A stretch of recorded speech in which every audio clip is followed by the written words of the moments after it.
Now you want to start your ready-to-wear business, and you've been thinking, what style should I make? What design should I make? Would my designs be acceptable? With my days and this, da da da da da da. Come closer and let me tell you this. So the best thing that you can do, or one of the best thing, to my own opinion, is to start with simple styles. Simple, trendy styles that are in vogue. It might not really be in vogue, but something very easy, because currently now people are really looking for design styles that will make them look comfortable at the same time very stylish. Things have changed. There is a shift now in the way people dress. There's a shift now in the fashion industry. Comfortability in everyday wears is now something that people are really looking at. That is why you go on Instagram and on TikTok and you see a lot of people making boo-boos. They make baggy wears. They make all that. That's because that is what is in trend. So you can don't if you're just starting your ready to wear business, don't do complicated styles. Because the thing is that no matter how good you are, if you start having fitting issues, like maybe you sent a dress to a customer and they tell you, oh, the bust is too big, the bust is too this, the hip is too this, and you keep having them. Well, I'm not saying you won't have them once in a while, but if you keep having them constantly, it's really going to do to your brand, because even personally you will not be happy, because everybody wants people to appreciate their handiwork. That is why it is advisable, as ready to wear, but start with something simple, something that will not require you know, any fit adjustment. You can do boo-boos, you can do shift dresses. Now, people are really, in fact, even in corporate world, shift dresses are beginning to make a wave. Make something trendy. Go on Pinterest, okay? Go on Pinterest, go and look for designs. You can create designs that are mind-blowing. In fact, you can even tweak existing designs. Just look for, you can mix patterns and stripes, Ankara and stripes, plain and stripes. Just be creative. Pinterest will help you do that. Go there, search for designs, and then you mix them up together and you create a piece or two, and then you see how people will love them.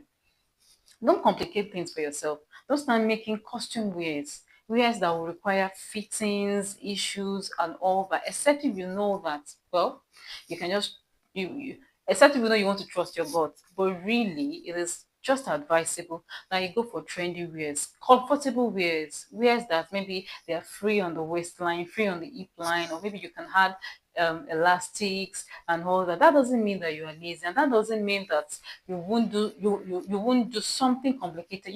There are free dresses that are very complicated to make.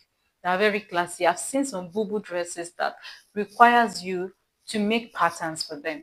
So it doesn't matter. Just make something trending and classy. All right. And this just make something trendy and classy. And in that way, you'll be able to create a very unique size chart for yourself. By the way, I have a size chart guide. I have a size chart that you can download, a free size chart that you can download. The link to that will be in the description below. That can just serve as an easy guide. And I also have a size chart that is very tailored to you. If you use a size chart, you're not going to have any problem with fitting. I've put into consideration a lot of alterations, and a lot of fashion designers have been buying this size chart, and it has been working for them. So the link to that digital product will be in the description below. So back to what I was saying, that don't complicate things for yourself. Don't complicate things for yourself. Just start with something simple and unique. Go on Pinterest, search for fashion ideas, and if you already understand the kind of people you want to serve, just like I said, that understanding your niche is very important. Understanding your strength is also important, what you know you can do. If you're going to be making these dresses yourself, understand what you're best at. Some people are very good at shirts, free shirts, boots, trousers, and all that. Understand that, and then you start making them. Make sure that your stitches are very neat. I'm somebody that I preach about that. Make sure your stitches are very, very neat, because you're making these dresses for human beings, not for animals. Okay, let it be presentable.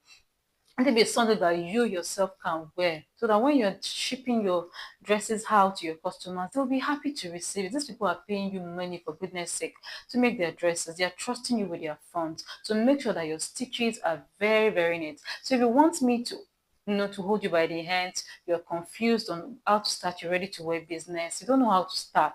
You don't even have a physical store. You don't even have an online presence. You've never started. You're just starting. You know how to sew, or perhaps you've been in this business before, but really at this point you really need somebody to help you, to guide you, to show you clarity. You can always reach out to me. My number will be in the pinned section in the comment.